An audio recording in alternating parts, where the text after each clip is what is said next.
예, 안녕하셨습니까? 김 선생의 서울 이야기 강의를 진행하는 강사 김효입니다.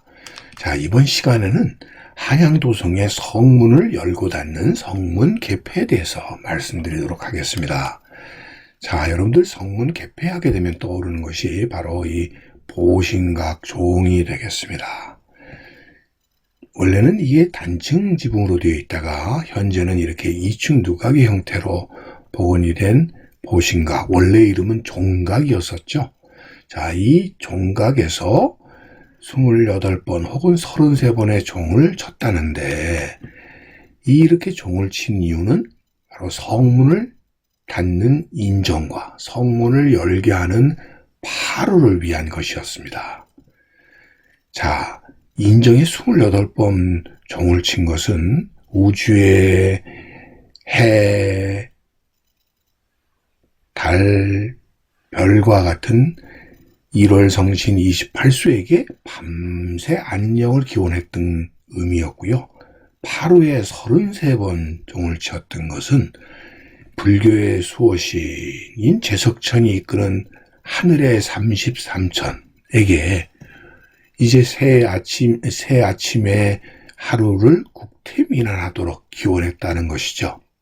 그래서 우리가 이 새 아침이 됐을 때 33번 타종을 하는 이런 행사를 벌였던 이유도 바로 이런 의미가 담겨져 있는데, 문제는 여름에는 이게 밤에 되면 문을 닫는 것이다 보니까 여름에는 문을 늦게 닫고 또 일찍 열었다가 겨울에는 문을 일찍 닫고 늦게 열었다는 것이죠. 즉 오늘날처럼 저녁 9시부터 문을 닫고 새 아침에 저녁 5시, 새벽 5시에 문을 연다든지 이렇게 아주 딱 시간이 정해져 있지 않았다는 거죠.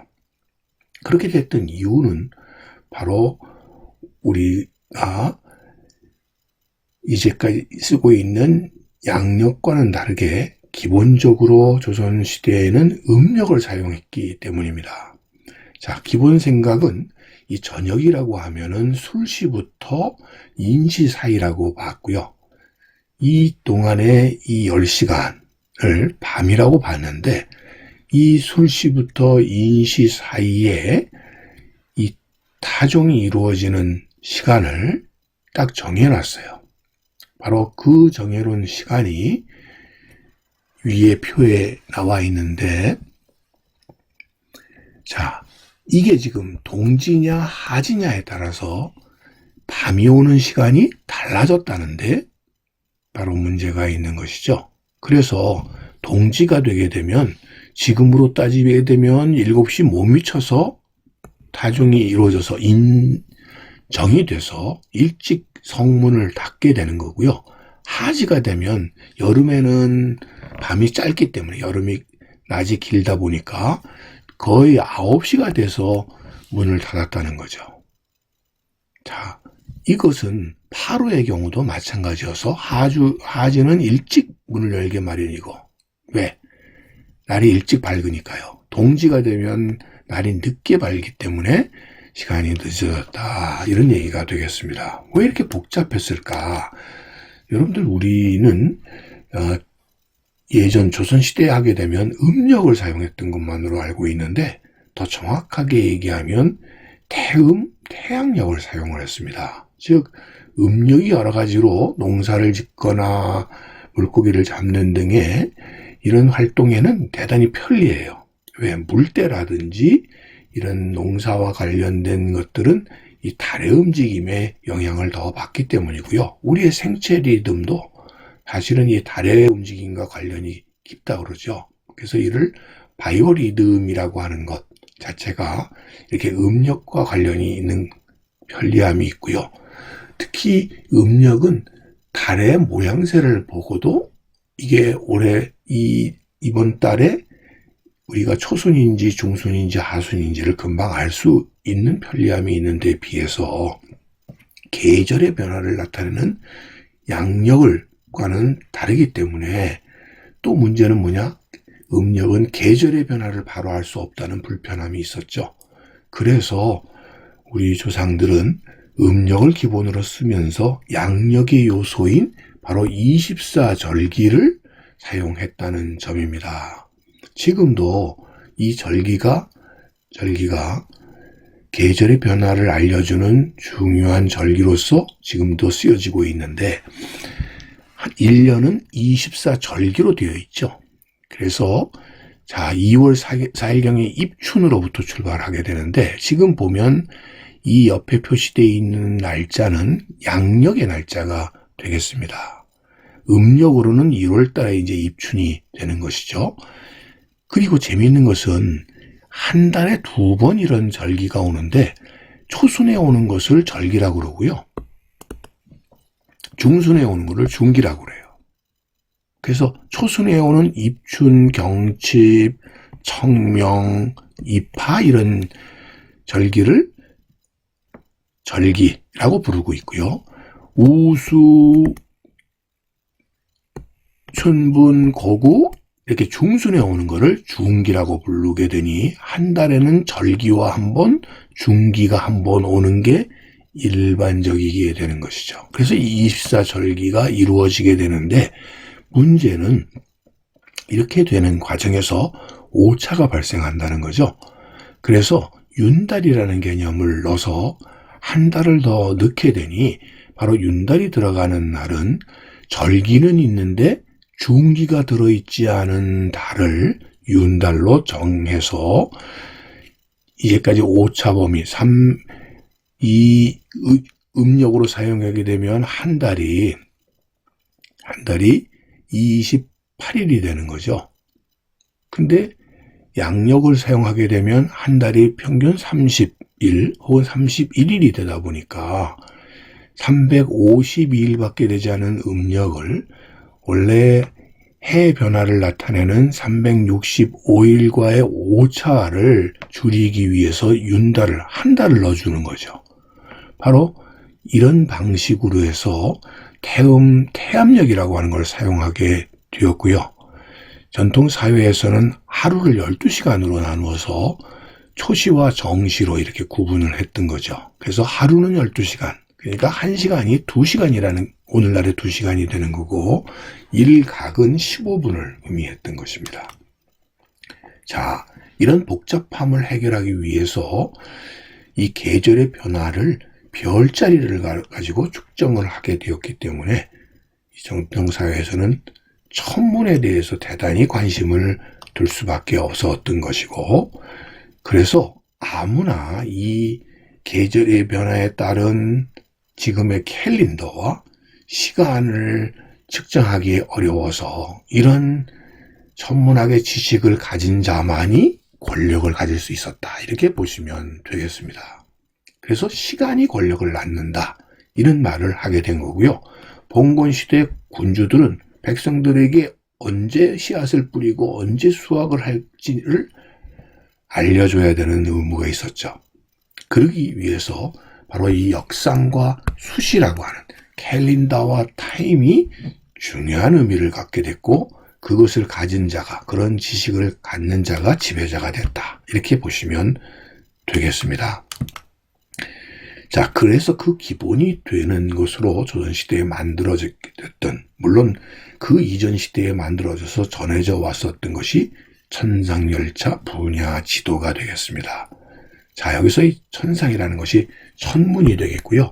천문학이라고 하는 것은 이렇게 천문학과 점성술이 합쳐져서 미래를 점치는 기능까지 같이 했다고 보시면 되겠습니다. 자, 이것 중에서 열차라는 것이 순서가 되겠는데 이 순서의 기준이 되었던 것은 목성이었습니다. 목성의 공전 주기가 12년이기 때문에 12천간에 맞추어서 이 별자리가 정해지게 됐고요. 분야라는 말은 12나라를 의미하는 것이었어요. 그래서 천상열차 분야 지도라고 하는 것은 하늘의 별자리를 이렇게 순서에 따라, 계절의 변화에 따라서 작성한 거라고 보시면 되겠고요. 별자리를 표시하는데 이를 돌에서 새길 때 가운데 부분에는 1년 내내 볼 수 있는 별을 표시했고요. 주변 지역은 하늘에 28수, 28개의 별자리.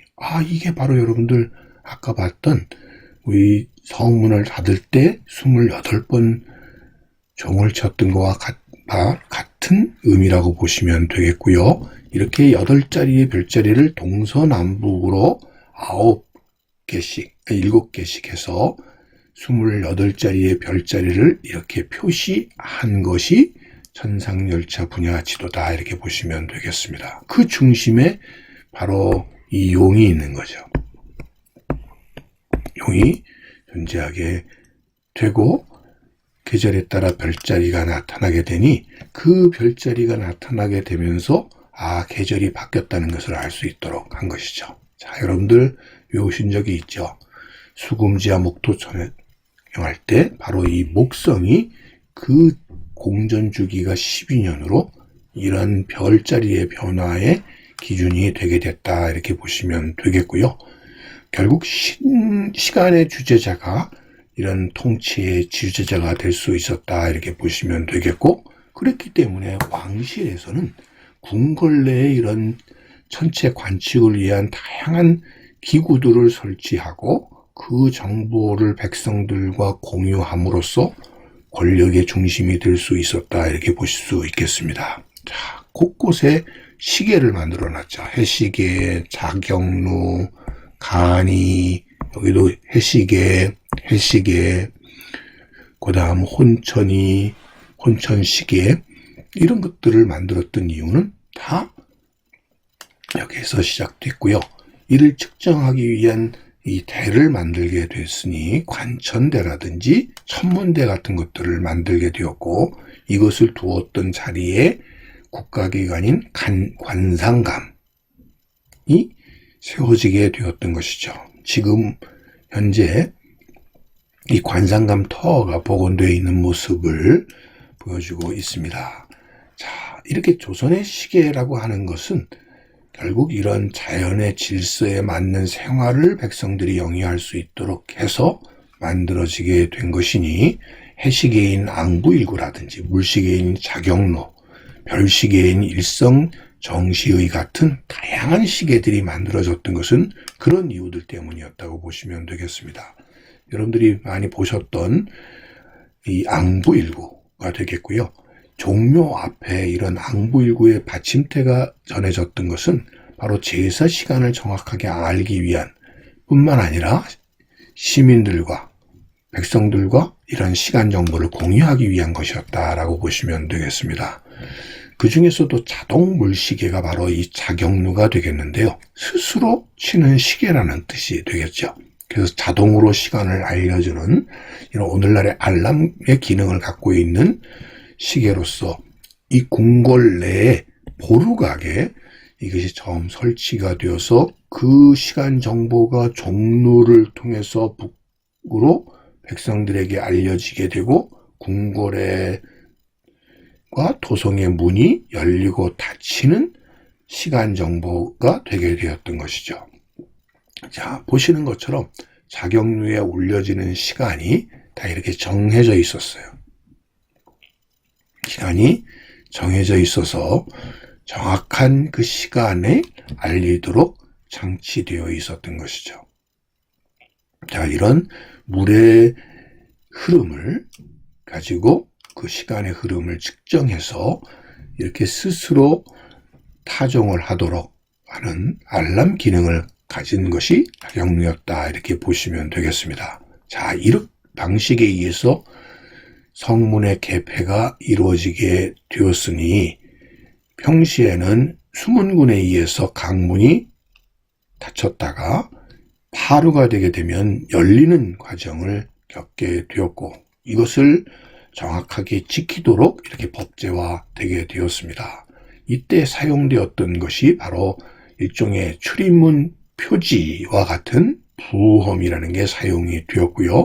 궁궐에 이것이 한쪽이 보관이 되어 있고 한쪽은 수문에 보관이 되어서 한쪽을 가지고 간 사람이 이것을 맞춰봐서 그것이 맞을 때 성문 출입이 가능하도록 하는 일종의 표지가 사용되게 되었다, 이렇게 보시면 되겠습니다. 각 성문에는 숭례문, 흥인문, 돈이문, 해화문 등의 이렇게 수문군들이 포진을 하고 있어서 문이 열리고 닫히는, 그렇게 함으로써 성문을 방어하는 역할을 맡아 운영해 왔었다라고 보시면 되겠습니다. 오늘 이 시간에는 바로 한양도성의 성문의 열고 닫음이라고 하는 인정과 파루가 어떻게 진행되었는지 곧밭을 가꾸는 김 선생이 말씀드렸습니다.